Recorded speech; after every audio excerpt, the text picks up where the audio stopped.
I guess the first question I want to ask you, you've gone west from all of those Eastern ties. Are you known at home or in the neighborhood as the Holman dad of Matt, Marcus, and Lindsay, or are you Sydney? Or are you Brian Holman, the Utah lacrosse coach? Because you guys have made lacrosse a family business. I would maybe talk to that. No, I'm proud. I'm their dad. That's first and foremost in my life, and always will be. And then the lacrosse coaching piece of it is secondary. So, yeah, it is part of our family. You know, my wife and I were blessed that we both played at schools back east, and the cool thing though, Greg, honestly, and I think if you ask the kids this, they would verify it. But even though we grew up a lacrosse family, like we weren't obsessed with it. You know, we were obsessed with sports. Like I'm a better basketball player than I ever was a lacrosse player. And you know, I played 3 sports in high school, and you know, I spent more time in the Johns Hopkins gym than I did on the lacrosse field. And until Coach Chick brought me in one day and said, "Hey, you know, you're spending way too much time in the gym and you're failing out, so you need to get your act together." But we're a sports family, and we just always encouraged our kids to play sports, whatever it was. You know, a little known secret, you know, my daughter is a really, really good tennis player. My wife's an exceptional tennis player.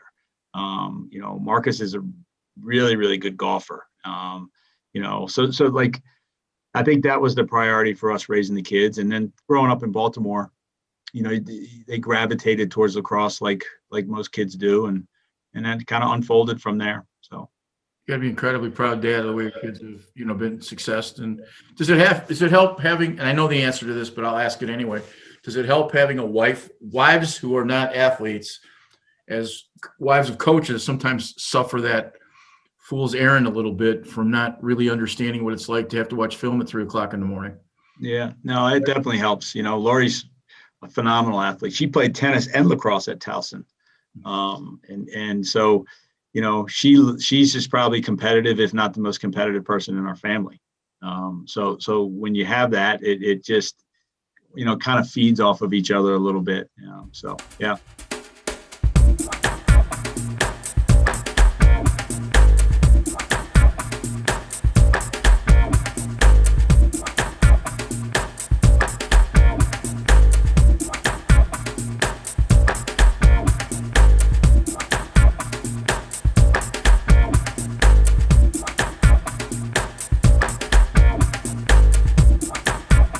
Welcome back to the 8th show of Michigan Lacrosse Review. My name is Greg Norman. We're talking with Brian Holman, who's the head coach at the University of Utah.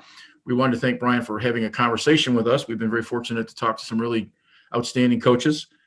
And Brian, easiest place to start is kind of back east. You grew up in Maryland, and how did goaltending, how did that start with you? I guess that's the first question. Yeah, I tell this story to my kids a lot, my players.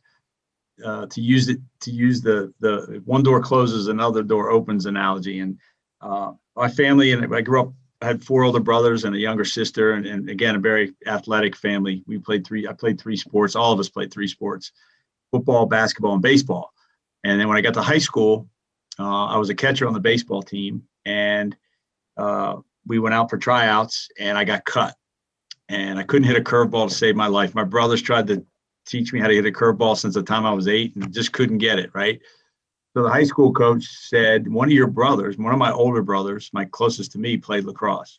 And the baseball coach said, "Didn't your brother Bobby play lacrosse?" And I said, "Yeah." And he said, "Well, that field is right down there. Why don't you go down there and see if you can play?" So I literally walked from the baseball diamond down to the lacrosse field, and Coach Dick Keck, never forget it, he knew who I was through my brothers. Said, "Aren't you a baseball catcher?" And I said, "Yeah." And he says, "Well, I got a position for you. You're going to play goalie." And he gave me a goalie stick and a chest protector, and that was it. So I have a question. I was a catcher, a goaltender in hockey, and a goaltender in lacrosse. Something about objects coming at me, and then I umpired for years. But here's my question.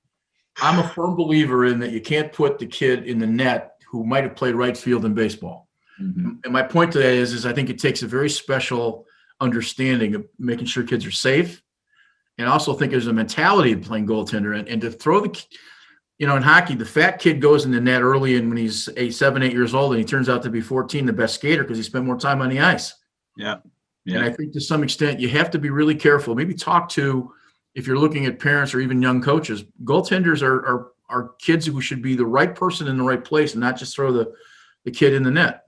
Yeah, no, 100%. We do this with our club program out here now. You know, two things. One, I don't these kids should be wearing a lot more pads when they're young, and so we get them to wear the shin guards, and we get them to buy the pads, and we get them over the fact that it doesn't look right. Okay, so you know, because you'll have a kid that really wants to embrace the position, but you know, at 9, 10, 11, 12 years old, they get hit with a couple of good shots, and you know, nobody likes that feeling. I mean, it isn't pleasant, right? And so that's number one. And number two, you're 100% correct. You know, there's just a mentality. You can see it almost instantaneously when you put the kid in there. Like, is this something that he enjoys doing and feels like he can contribute and gravitates towards, or is he, you know, moving away? Just the look on his face. So, yeah, and it's not a position where you want to try to force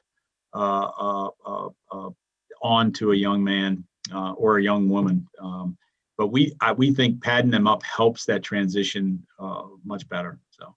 So the former catcher from high school who ends up as a goaltender ends up in Baltimore playing for Hopkins. Maybe talk about that experience and how you you're an All-American, I believe, for 3 or 4 years.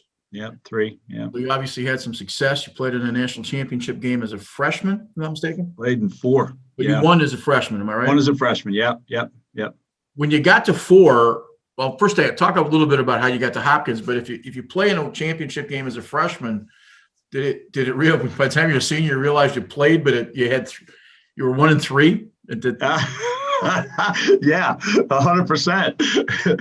Yeah, you knew that every step of the way. So, yeah, getting to Hopkins, I was, again, I'm just blessed with the story. You know, the school that I started playing lacrosse at was a public school in the southern part of Anne Arundel County, southern part of Maryland, and not really noted for lacrosse. And then the coach on that school, Dick Keck, who was from Huntington, Long Island, and he knew lacrosse. And when I was a sophomore, he said, you know, he told me, he's like, Brian, I think you have a future in this game, and I think you should consider leaving Southern and trying to get in some of the private schools. St. Mary's was in Annapolis, Severn School was in Severna Park, and my family had no money, Greg, so that wasn't an option. It wasn't like, yeah, oh yeah, we'll think about that. It was, you know, no, that wasn't going to happen. And I played in a summer league game in my sophomore year in high school, and you know, the coaches for St. Mary's and Severn happened to be at that summer league game, and they both came to me after the game and started talking to me about trying to get to their school.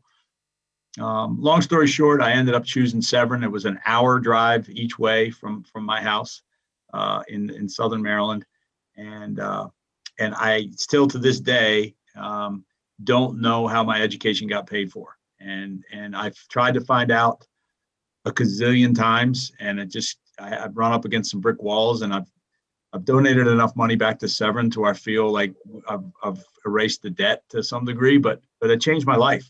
It changed my life, and it allowed me to play in the MIA against teams like Boys Latin and Gilman and St. Paul's, et cetera. And, you know, from there, I got seen by some really good schools, and the 2 schools that were 3 schools. Everybody thought I was going to go to Maryland because my head coach at Severn was Ed Mullen, who was a great college All-American at Maryland. And we had a lot of Maryland ties at Severn, Wilson Phipps and so on. And I went to Maryland, visited, loved it, felt at home. And then I got a phone call from Johns Hopkins, Coach Chick, and he asked me to come for a visit. And I didn't have the same feeling, but it was Hopkins, right? And long story short is I didn't think I could get into Hopkins. My grades weren't the best. And I got a call one night from Coach Chick, and he said that we got you in, we got you admitted, and here's the financial package. And I remember hanging the phone up, and I didn't have a dad. My father left when I was young, about 8 years old. And one of my older brothers was sitting at the kitchen table, and I said, it's Maryland and Hopkins. And in the meantime, I was recruited heavily by North Carolina, and it was Tommy Sears and I were the goalies at Carolina, and Sears, he committed to Carolina. So my options were Carolina and And options were Maryland and Hopkins. And I said to my brother, it's between Maryland and Hopkins. And he said, no, you don't have a choice. And I said, what do you mean? And he's like, you're going to Hopkins. Like you're going to go to Hopkins. And he just said, educationally, it's better fit. They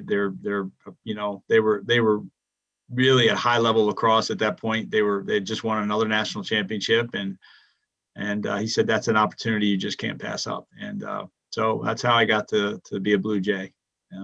What's your degree in? Social and behavioral sciences. So you did, being a teacher what did you want to do when you're in college other than coaching? I wanted to coach. Yeah. And an interesting story about that, but getting to Hopkins was a whole different ballgame, man. And, Coach Ciccarone and Fred Smith. Fred Smith was the defensive coordinator at Hopkins, and he coached at Hopkins. He's legendary. If you talk to anybody from Hopkins and you mention Freddie's name, they'll just smile. And Bill Tierney is, you mentioned, you were talking to Billy earlier. Was a great mentor to Billy. He was a great mentor to me. He's really probably the main reason I coach, because he changed my life as a coach. And he had such a positive effect on me as a human being at that age that I would love to think that I have that kind of effect on my kids as I'm coaching them now, because that's really what motivates me. And it was just a glorious run, man. We played in 4 national championships. I didn't start when I was a freshman. Mike Federico did, who was a great mentor to me and a phenomenal goalie. And then 3 years, my sophomore year, we lost to North Carolina by a goal. And my junior year, we lost to North Carolina by 2 goals. And my senior year, we lost to Syracuse by 1 goal.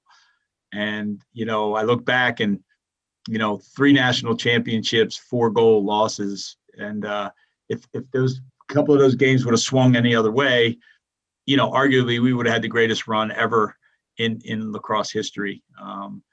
But they didn't. And those are the lessons you learn, right?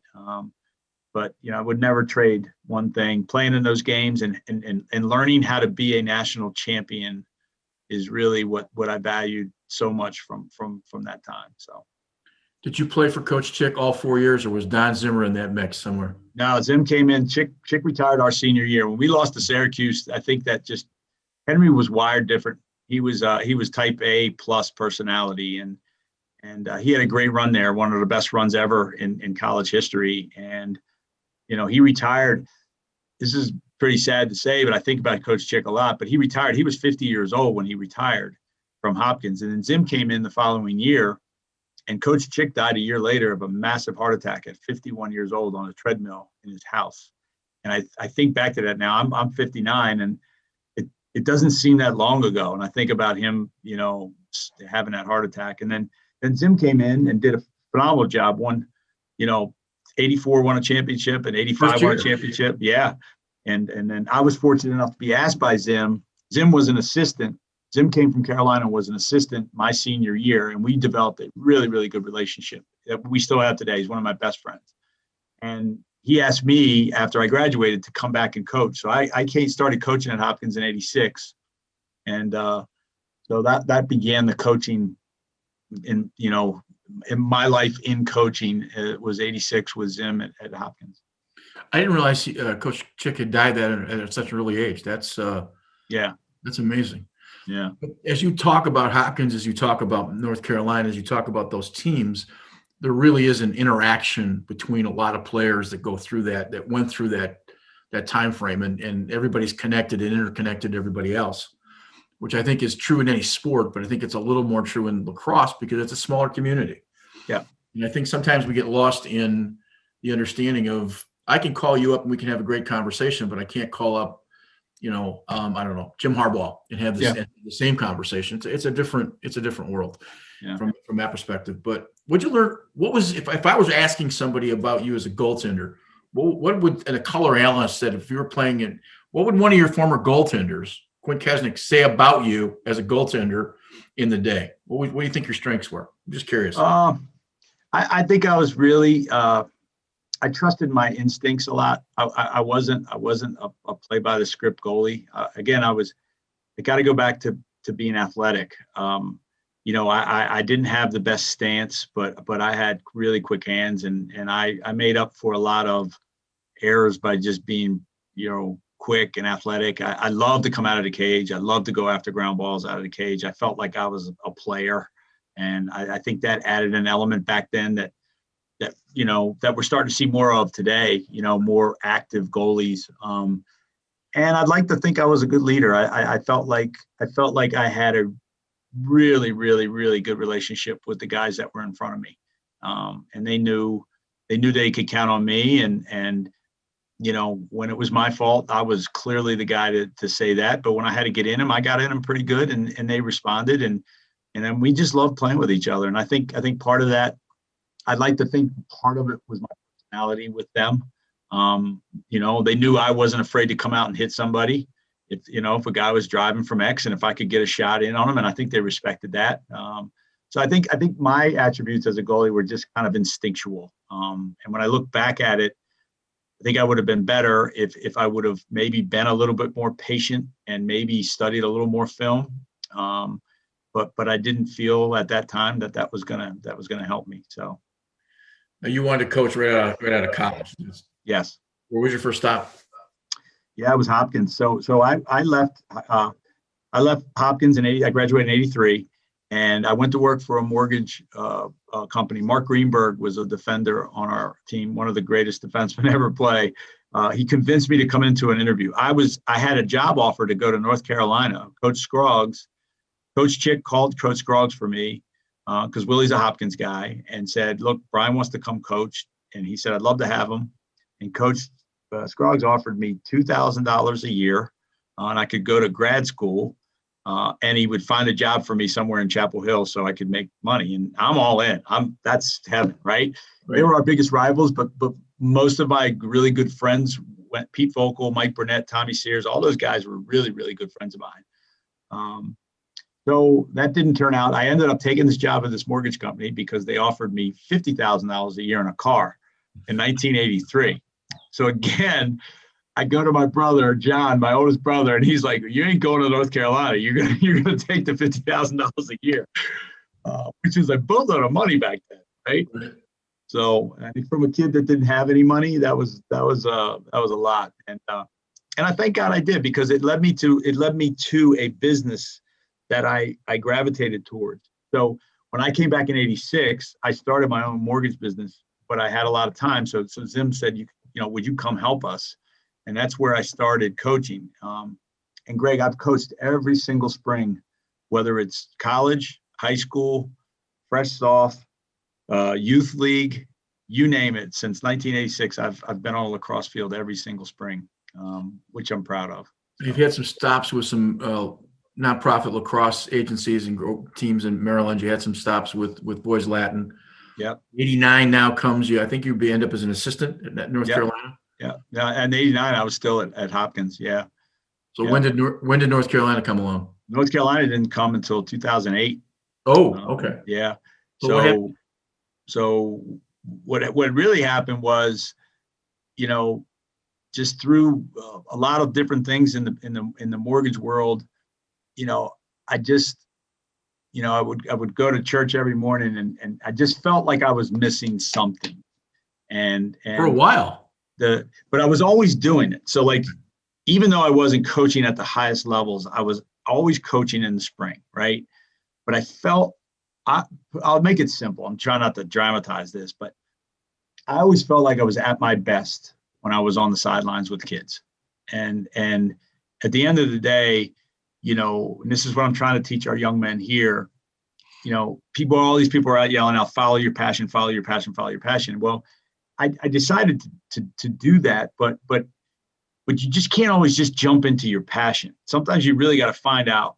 I don't know if when you're 24 years old, 25 years old, that you're able to recognize truly what your passion is. I think going through a lot of experiences, business experience, life experiences, what it really dawned on me is that the best version of myself was on the sideline.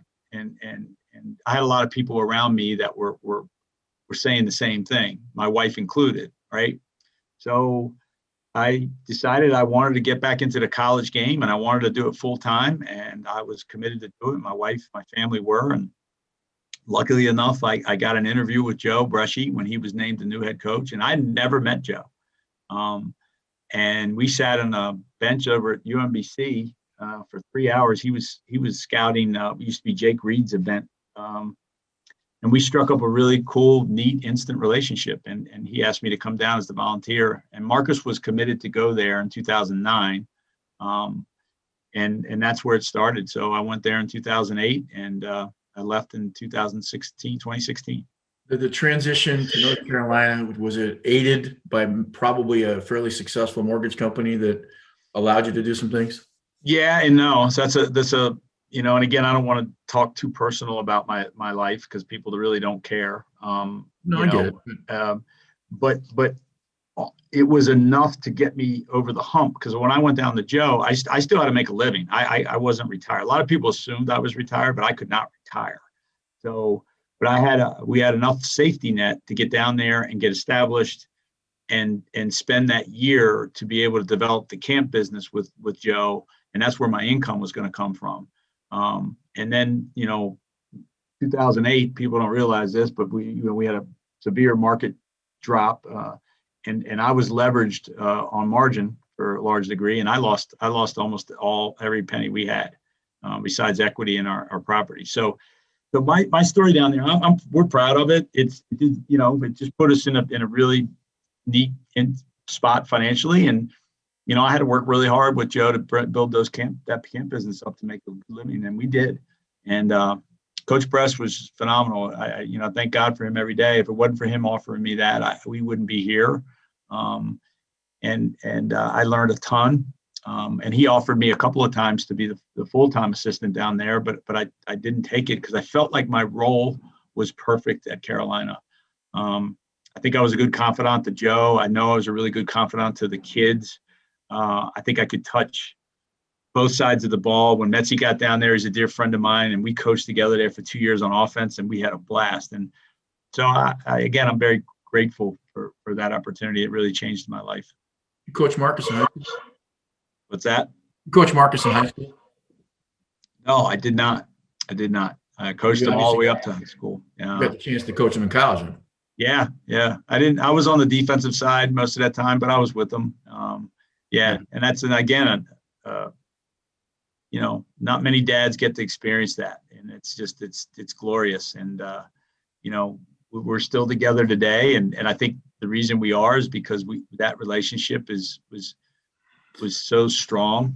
So it's about going. It's about going on the bus to the airport someplace. Yeah, 100%. The rest of it, 100%. The on the field stuff is inconsequential. It's just the time you spend. It's irreplaceable. So I coached my son in high school, 2 sports, and then in college for 2 years. Wow. And so it's hard to explain. It's hard to explain. Yeah. My question to you is, at what point you're raising a family, you're going through all these things before you go to, when did you realize that the vocation, or in this case, an avocation, because you have a vocation, when did you realize that the avocation became your disease, to suppose? And I mean that in the best way. Yeah. I don't know if there was ever like a flashpoint. It was just through a lot of, just self-reflection. And again, this is something we try to teach our young men here, is like, you got to give yourself some time to digest what's going on around you. Right. But again, I just come back to the feeling of being on the sideline or walking with a kid after a practice that he didn't do well, and listening to him and sitting under a tree and talking about that, right? And a 12-year-old or a 13-year-old, and him maybe saying something to you that he may not say to his mom and dad, and then building that trust and that bond, and and then knowing that you do have an impact, right? And I'm a very religious person. God is number one in my life, and I try to attend mass every day. It's been a little different right now, but through some prayer and asking God what direction I should go in, he just kept kind of pushing me in areas that seemed to have that in it, right? Versus the business side. It's kind of taking me away from the business and pushing me in front of people and kids. And I just try to follow his lead. And that's kind of where it led me. The reason I mentioned the question is that Dwayne Hicks, who's now the women's head coach at the University of Detroit, former Notre Dame All-American, had a great advertising career. he didn't become a head coach in Division One, which is what his early goals, until he's 59. Yeah. And he was an assistant on the men's side. And they basically said, you have two choices. You can take the women's team or we're moving on. So he took the women's team, and it took him a little while to reconcile it, but he's happy as heck because it was a lifelong goal. It was a lifelong dream. So 2008, 9 to 16, you're at North Carolina, you win a national championship. What did Joe Bresci, what did you learn from him? And then what's it like playing, you played in national championships. So you certainly had that experience to bring to the culture of the Carolina program. Yeah. Yeah, no, I learned a lot from Joe. Joe's I think the biggest thing that Joe does well is he knows he's good with his kids, man. They he's got a very vibrant, gregarious personality. He likes to have fun. And the other thing that he did, once you gain his trust, he will really give his assistants a lot of leeway into doing what they need to do. And just watching how, like, and the cool thing that Joe and I talk about this all the time, it's sometimes it's what you don't learn, or what you don't see is the best thing, right? Like, so I would see him do a lot of different things, and I would say, man, I'd probably do it different, like, or maybe I would do it that way, but do it different. So seeing how he did some things led me to think that with my style, I would probably be better off doing it another way. So that's a benefit too that you don't realize, like, when you're with people. It's not always what you see, it's what you see and maybe what you don't like that you. So I learned a lot of that too with Bresh. But he's a dear friend, and again, I owe him everything when it comes to being where we are, and he treated my kid great, and then the culture part of it, I think I did have an influence on that. Joe's a national championship player, and he understood what national championships cultures were about. But I think my relationship with the guys, especially that team, I think it helped. I think it helped having me around and helped kind of formulate the mentality that team was going to need if they were going to win. Because that season was a rocky season. It's been well documented. We weren't playing too well. And true. If we weren't going to come together, then it wasn't probably going to end too pretty, because at that time, and I'm not speaking out of school, the war drums were banging a little bit. We got down to Carolina in 2008 and really hadn't won a whole lot. They got into some quarterfinal games, but we never crossed that bridge into the Final Four. And 2016 was sort of heading down that same path, right? But that team stuck together, and through some really, really great leadership from the kids, they determined who they really wanted to be as we went down the stretch. And I'll be the first to tell you, there were so many cool factors in that. I do believe God played a role, going back to Columbus and all of that with Michael and Joe. But once that team got rolling, Greg, like, it literally, you just stood on the sideline, right? Yeah. They were taking care of business, right? And even in the penalty, when Luke Goldstock gets the penalty and we got to go into overtime, man down, not for 1 second, and I can earnestly say this, did I ever think we were going to lose that game? Not for 1 second. And that's how much karma was going on with that group at that point in time. Winning an NCAA champion as a player, as a coach, what's more rewarding? Oh, shoot, 1,000 times, Coach. 1,000 times. Okay. Yeah. Okay. Yeah. Because it's for them. Like, when you win it, it's an individual thing. It's a team thing, but it's an individual thing, right? Because people want to say, "Oh, let's show me your ring." Like, when you coach it, like, there's 50 rings now, right? So. 2008, the summer of 2008, I spent a little time at Ohio State working some of the camps, brought my team down, and it's when Nick Myers had replaced Joe and who'd gone back home. Yeah. And every night we were at some place having dinner, and every night Nick was in the corner on a phone to Joe, and Joe took every call. He never balked at once, because I'm not saying Nick was over his head, but he's at this point, I think, probably 35, 36. Yeah, right. Yeah. And all of a sudden, you're coming from Maine to here's the head job. And I interviewed Nick recently for the same show, and said it wouldn't have been for Joe's mentoring in that early days that he wouldn't be at Ohio State for 13 years. And yeah, sometimes you need that push. Yeah. So you win a national championship. You're comfortable in North Carolina. You love the color of the uniform because it isn't any different than the color of uniform, so you don't have to keep changing the colors. And you'll notice that my high school is the same color as. And for a Spartan, that's just really hard when you spent your whole life as green. At any rate, all of a sudden we're gonna go west. How did that whole conversation happen? Yeah, it's crazy is what it is. And yeah, you're right. I mean, I had 3 kids that graduated as Tar Heels. My wife was director of operations for the women's program. Her and Jenny had a really cool thing going on, and I love Chapel Hill. I mean, besides being out here in Salt Lake right now, that's the next second place I would probably end up going back to live is in that area. But I don't know. It just was, again, just processes of life. We had a good run there, kind of accomplished our dream. We go down there and get Carolina back on the map and get them in a national championship arena. And I'm not a guy that really, I don't know, my personality. I don't know if I could stay in one place too long, right? Like I always feel like there's something else, and It's a good trait and it's a bad trait. Most of them are, right? So I just go ahead. Let's be clear. You're going from an NCAA Division I great program and a championship in 13, if I'm not mistaken. Yeah. To an MCLA team. And so I guess my question was the guarantee when you went out there that they were going to varsity and you spent 2 years? No. See, that was a cool part. Like there was a 50% chance, and I'd say now I look back at it, probably less than 50% chance that we can make this work.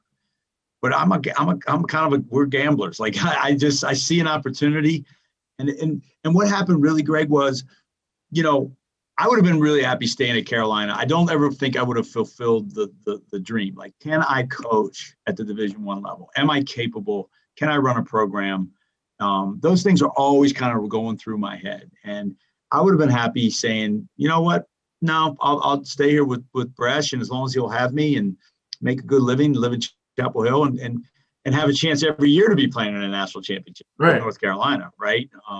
But there was just something about this opportunity that it's hard to explain. And once I met the people involved, David Nealman, and then I had an opportunity, once I addressed it with Marcus and Will and Adam, 3 guys that I specifically targeted. Once they all said yes, then it was kind of like, man, let's see what we can do here. And then a back piece to this, Greg, that really probably was the ultimate motivator was I want to see this game be national. I want the sport of lacrosse to be in every state in the United States and represented at the highest levels. It's given me my whole life. And I'm not trying to be like, Pied Piper here, but it was a chance for us to really make an impact on the sport at a high degree, I think.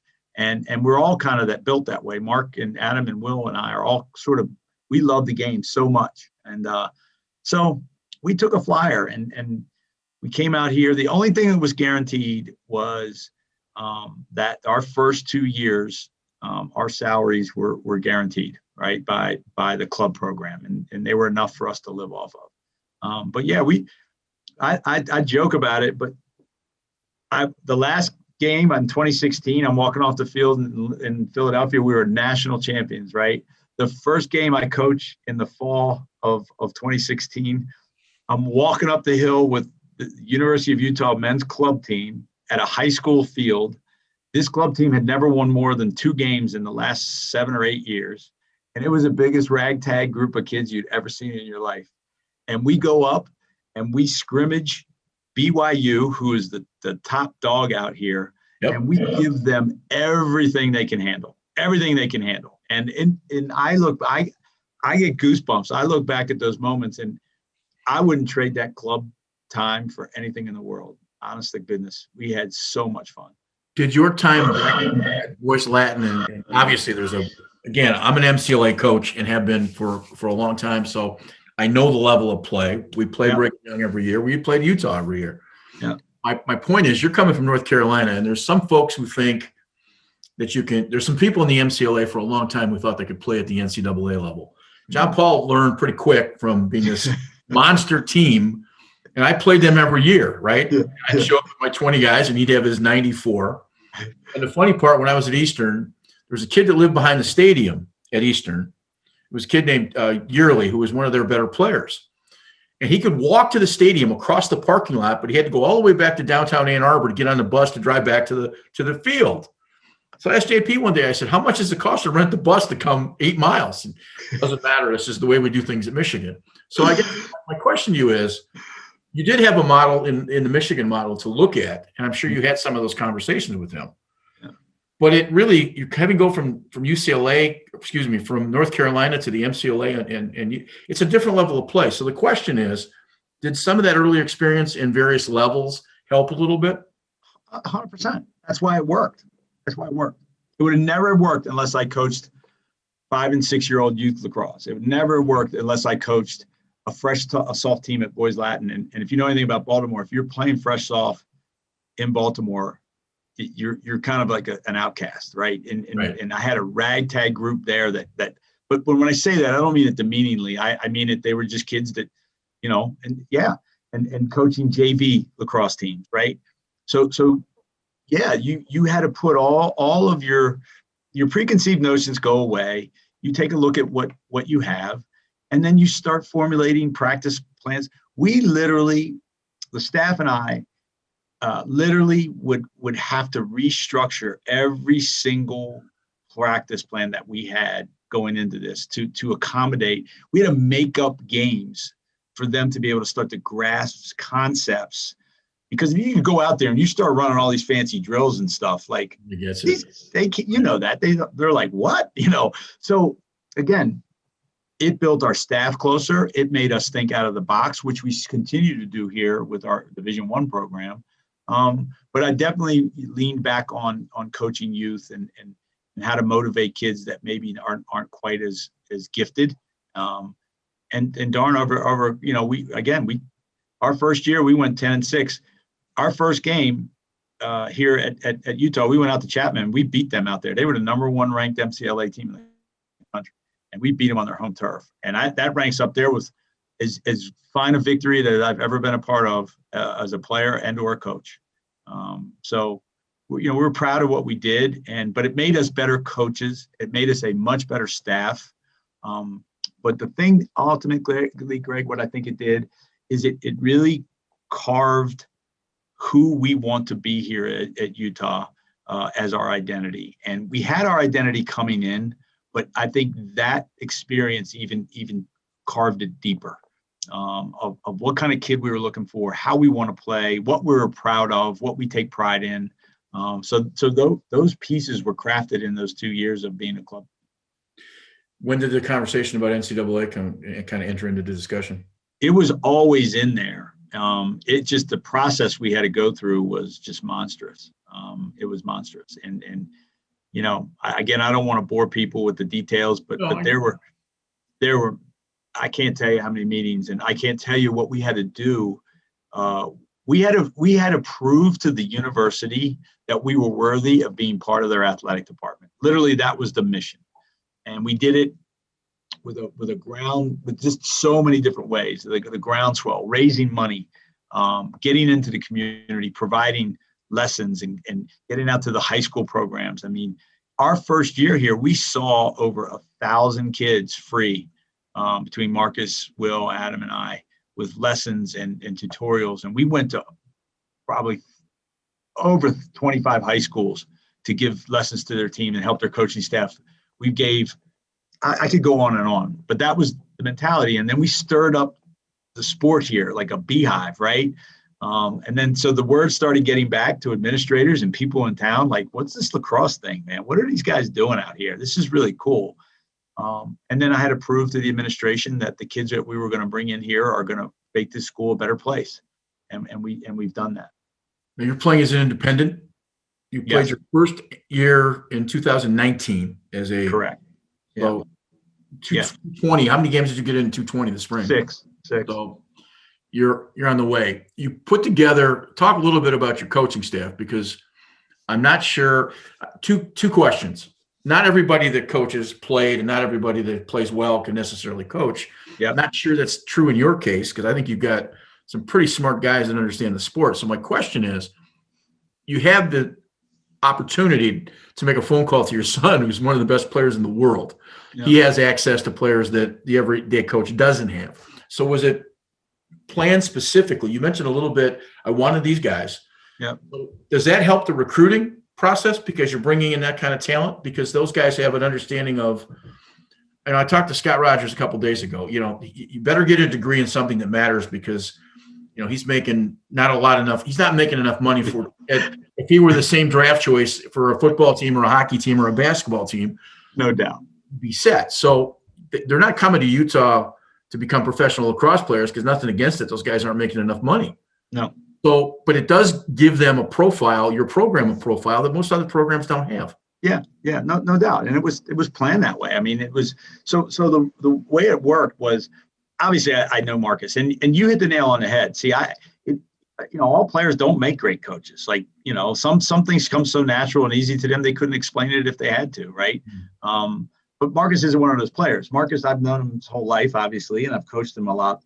He's a grinder, man. Like he's had to work so hard to get to where he is. Like, he doesn't run fast. He doesn't jump high. He doesn't dodge really well, but he does work hard. And he's arguably I put him in the top 1 or 2 of the hardest working kids I've ever seen ever in lacrosse. So I knew that part was in him. Right. And then Will and Adam, I was fortunate. We ran a series of camps, actually lacrosse camps every summer. And we would start up in New England and we had this caravan and we would go down through New England to Massachusetts, to New York, to Philly and Jersey. And we'd spend 2 full weeks giving 2-day camps to youth.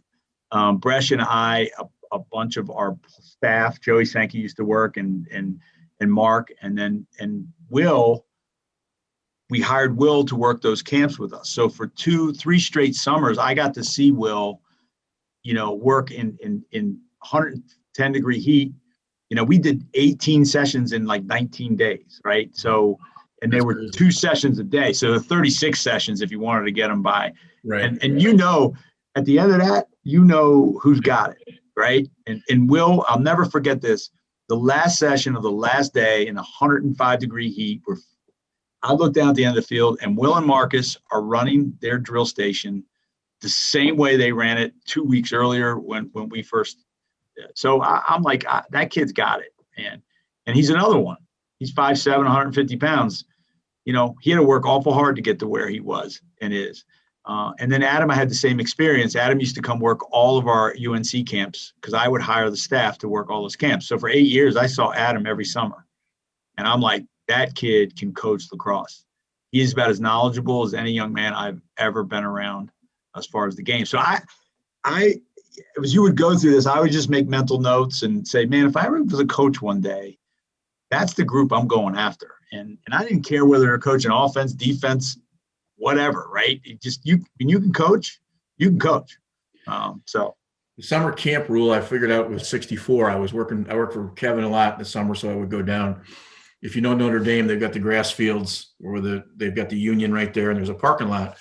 I spent a lot of time in the summer sailing. I've got a boat and I go out. I see a guy pull in the parking lot with a small sailboat on the end of his. He's obviously going someplace where there's cool water. It's one of those 97 degree Midwestern days. 64 at the time. I just turned 64 and I've got sweat coming down my face. And that evening, I told both Jerry and Kevin that at the age of 64, I said, this would be my last camp because next summer I'm going to definitely spend it on the water with a beer in the back of the boat. So just so you know, at 59, it turns out you got 5 years left. All right. Yeah, fair enough. My question to you right now, is it IQ for you at Utah or is it physicality? What do you look for? I mean, obviously you look for both, but for at our stage right now, we just got to get smarter. It's got to be IQ. We can recruit the physical piece. We've got good athletes here. We got tough kids. I mean, they're I'll match them up against anybody, but you got to be able to make those plays. And that's the next step in our growth is, can we recruit a higher level player, that has that IQ that we just don't have to spend as much time and that we can elevate. If you spend an hour in Marcus Holman and Will Manny's office talking offense, and if you have a decent IQ, now you have a better than decent IQ, right? And so we feel like we can elevate those kids pretty quickly. But, that's the challenge. Can we get those kids to come to Utah right now? And we feel good. This class right now that we're recruiting, I can't comment on any of them, but I'm excited about that level. We have definitely shifted the paradigm with this new class, with this piece of it. So I'm excited. Is there any thought process of finding a league, or is it you're going to stay independent? No, I don't want to. We can't stay independent because it's a road that you can't travel down with the current RPI system. You never get in the playoffs. I mean, you have to go pretty much undefeated or lose a game, and not many teams are doing that anymore. So I've worked harder at that probably than anything in the last 2 years trying to get us. Pac-12 doesn't look like they're going to have anything to get you to 16. So ECAC, would they be willing to have a conversation? I mean, nobody. I've talked to everybody. We it's a little frustrating. I don't want to, I'll just let it sit where it sits. Okay. We're in talks right now with one conference that I feel good about, but we have a term in our program. It's called Find a Way, and we will find a way to make this work. It may not be on our timeline, but it'll be on somebody's timeline. Is it fair to say that getting involved in a league where it does have a berth to an NCAA championship enhances the value of your property? Everything, 100%. That goes without saying. Yeah. It's like trying to play at the end of the year, not knowing if you're going anywhere. Your last game becomes your playoff game, and that's with no and that's but it's real. We don't hide from it. It's a question that gets asked all the time from recruits, and we tell them straight up, this is where we are, this is where we're heading. And, at some point the dam's going to break, and we're going to be ready for it when it does. But we don't lean on it. Like, we're not going to complain about it. Our guys here know exactly who they are. They know why they're playing, and, they don't care if there's a conference or if there's a playoff berth. They're going to play their rear ends off, and they're going to represent the sport at a high level, and they're going to be tough. And that's the mentality we have. By your own judgment, where are you in the national map? Top 50? Top 75? I don't get into all that. That's fine. I really don't know, and I don't mean to sound snarky about this. I don't care. No, that's fine. Where we are here as a program, and I'll let somebody else figure out how good or bad we are. No, sometimes the journalist comes out in me to ask the question, and the question's fine. My answer is kind of shitty, but I really don't care. Yeah. One of the things I teach my kids, we only have 2 rules in the teams that I have. Don't lie and tell me what you want me to hear, not what I want. Not what I want. Tell me what you think, not what I want to hear. And I've tried to teach them lately that no is a perfectly acceptable answer.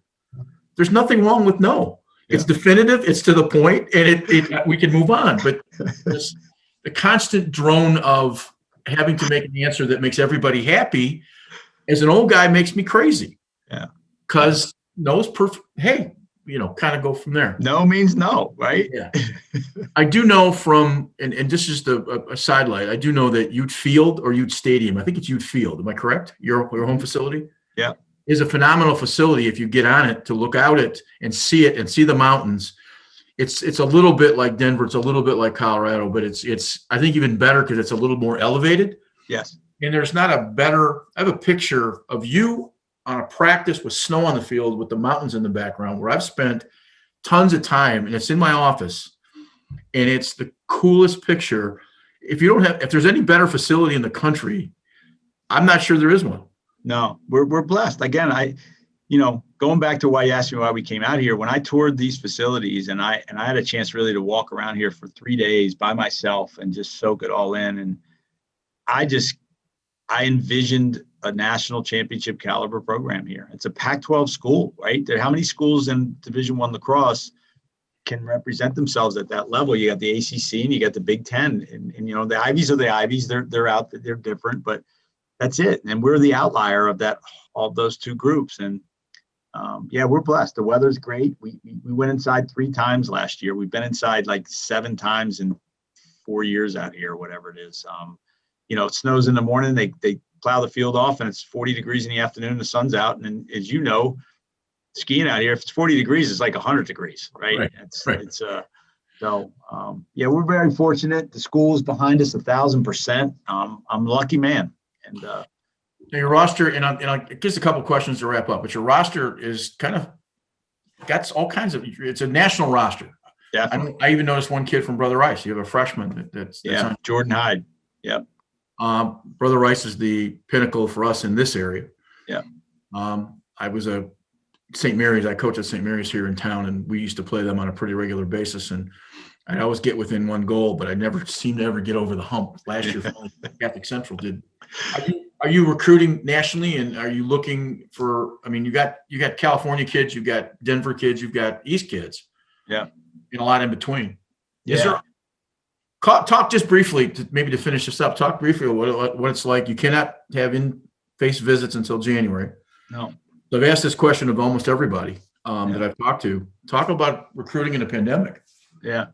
Yeah. I again, it's new. I between you and I, honestly, I think it's helped us. And the reason I say that is, my staff and I can get into your living room, right now, like getting kids to come visit, the caliber kids that we wanted was the hurdle, right? So let's say, all right, just pick schools. Let's say there's Ohio State and Denver and Fairfield, and let's say the kids 5 or 6 schools were jumbled like that, right? And we were in that mix. In the past, kid would say, well, he lives in New Jersey. I'm going to take a trip to Fairfield. I'm going to drive down to Loyola, and I'm going to go visit Ohio State. We can get out there and back. So he would go see those 3 schools. And then he would be like, Coach, well, it's awful hard to get out to Utah. I think I'm going to Fairfield or whatever, right? Well, now, he can't go to any of those schools, all right? And maybe he can, but he's walking around by himself or whatever. And then I can get in their living room with my staff and we put together some neat, video stuff. And all of a sudden now they're like, whoa, that's what Utah's all about? Like, I had no idea. So I think it's helped us, and we've really taken advantage of it. And I've enjoyed it. What we miss obviously is that personal interaction. And I'm a big, as all coaches are, everybody coach will say, well, recruit character and all that. And we all, whatever, right? I'm a big family guy. I love seeing the family sit in my office, and I love to watch the interaction between the mom and the dad and the son, and the eye contact or whatever, and ask the mom and dad some really serious, heartfelt questions about raising their kid and how they, because at the end of the day, I know what kind of kid's going to be able to really succeed here in our program. And I certainly don't want to bring one in that I don't think can, just because he's a good lacrosse player, because I'm putting him at a severe disadvantage, right? So you miss that feel. But you take what the good Lord gives you, and when you run with it, and we run with it, and we'll see how it works. I would worry about, from your perspective, I worry about watching film and seeing this very fast guy and recognizing he's fast, but not necessarily knowing who he's playing against. 100%. And then realize that, he's really slow because it just turns out the guy he's playing against are even slower than he is. Yeah, but to that point though, that's where I got to do my work, right? So I'm I have some really good, as all college coaches do, we have some really good relationships with a lot of the club programs, so you're going to call you and say, Greg, look, I've just watched Johnny Jones's film. The kid looks like he runs a 4.40, and you're going to go, no, he doesn't. And I'm going, all right, good. That's what I thought. Just checking. And you're going to say, this is what he does well, and then work through the process. So yeah, the film is going to be a snippet. But to me, it's more about the relationships with their coaches. And over years, I've established what I would like to hope are some really good relationship with those guys. And they're not peddling their product to us or they're going to tell you the truth. So I count on that a lot. And then we do some cool things on the interview process that we think psychologically we can dig a little deeper into their mindset. So. Last question. I turned 66 this summer, and we had our. Dude, you're looking good, man. What are you doing there? Sailing and drinking beer? That's how I'm in. I think it's mostly being outside, but when I was 30, I would have told you Joe Paterno was nuts. And now I can't imagine not coaching. And my point to you is that at 59, do you see a light at that tunnel, or is it just you're going to be there for a while? Help provided. Yeah, that's in God's hands. I love what I do, and when I get to the point where I don't feel like I'm I'm making an impact. I've never felt like this was a job, and I think most coaches would say that. If I get to a point where I feel like, dang, I got to go to work, then I won't do it anymore. I was in that point at one point in my life, and I'll never do that again. So I don't go to work. I come coach kids, and I feel, I just saw a quote. I think you said you talked to Billy. I just saw a quote somewhere from him. I guess with the pandemic, him being home all this time with Helen, it's like he knows that he's not retiring anytime soon. I have to agree with that 100%. One of the things we had talked about with Coach Turney was I judged it this summer. I coached women for about 8 or 9 years, and being more Bobby Knight-like than not before I coached girls, and having not had a sister and not had a daughter, I was a little verklempt when I took over, and I was very clear about how I had to finally learn to surrender for the first year because I got tired of crying in front of the girls because they made me feel so bad. That said, I said I knew I had arrived because we'd gone to 17 weddings this summer, and didn't matter whether or not they were Indian chiefs and doctors and all the rest of it. That took care of itself. But it matters 7 years later, 8 years later, 9 years later, and I still have the same conversations, and you can open those doors. And sometimes you don't think about being a mentor until all of a sudden somebody reminds you that you are. And I had that conversation this summer, and I literally had to sit in a chair and think about it for 20 minutes because it was probably the best compliment I'd ever gotten as a coach. It didn't matter whether I coached offense or defense or whether I did the rest of it. And I think that's sometimes the thing that at this age, 59, 65, whatever it may be, gives us a little more perspective. And that's why we're having these conversations with the old guys, because perspective is about everything, Yeah. And I think that's something that's important. Yeah, well said. I mean, you couldn't said it any better. And that's how I feel. This is a lifetime, venture. I got kids. Yeah, same thing. They call you. I coached at Towsontown Youth Lacrosse. He's getting married and he wants to do a video. He wants me to do a video for him. The kid was 12, 13 years old when I coached him. And that's it. I mean, that's everything. And perspective is it's a great word because this isn't about the wins and the losses. And when it does become about that, man, and they're eating you up left and right, yeah, we're judged. I'm only as good as my last game. I get all that. I totally am. I get it. You don't have to tell me about it, right? But when you lose sight of really what our mission is and the true effect that you can have on a kid, positive and negative, that's really what the beauty of this profession is. And how do you continue to craft your message?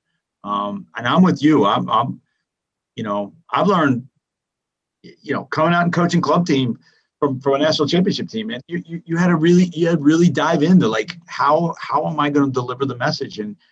But at the end of the day, and this is the one thing that I do know. All right. One thing, if you come right out of your heart with these kids, and they know that you're sincere and honest, and that you do have their best interest at heart, all the rest of the stuff doesn't matter. And that's what I hold on to every day with my kids is they know, and I want them to know, and I'll do whatever it takes for them to know that ultimately all I want is what's best for them, and it's sincere. So this has been such a cool conversation. I wanted to thank you for that, and I want to mention something. If you're thinking about going to Utah, go, because let me explain why. I've had the luck to send out, I don't know, a dozen or so emails to various people. The best coaches in the country wrote me back in 20 minutes and said, how can we help? You'd be one of them. Bill Tierney to be another. Some lesser known coaches at major universities, I had to go through 7 SIDs to have a conversation because I'm not CBS. I'm a guy trying to just have a conversation with a coach so other people could learn. And it kind of tells you all you need to know, as part of that process. So I heard from a number of people who said that you were the most first-class guy ever. And that's certainly true. And I appreciate that. And just taking the time out to have a conversation with us on a Thursday night, I can't say how much I appreciate it. And I am going to really work towards and pray and your success out there. I hope you become the monster that I think is possible in Salt Lake. So I thank you so much for your time. You're the best, Greg. I feel like I've known you for 20 years, man. That's a great way to be, and your personality reflects that. Anything I can do to help with all that other stuff, it's good. And maybe one day we can go sail and have a beer together. How about that? Absolutely. I don't know crap about sailing, but I can definitely open a beer for you if you need to. Yeah. Thanks again. All right, bye.